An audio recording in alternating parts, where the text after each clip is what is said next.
जाता येता बघायचो मी एकमेकांना. मग एक दिवशी भेटलो. तू भेटला असशील ना काहीतरी कारण काढून.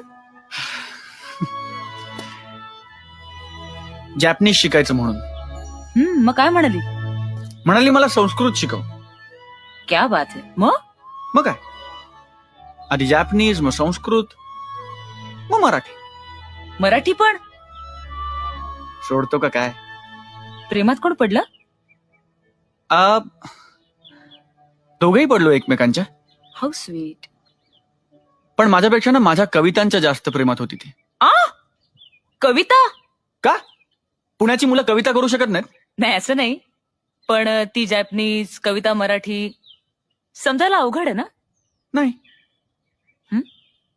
कारण कविता समजायच्याच नसतात. समजायच्या असतात त्या भावना.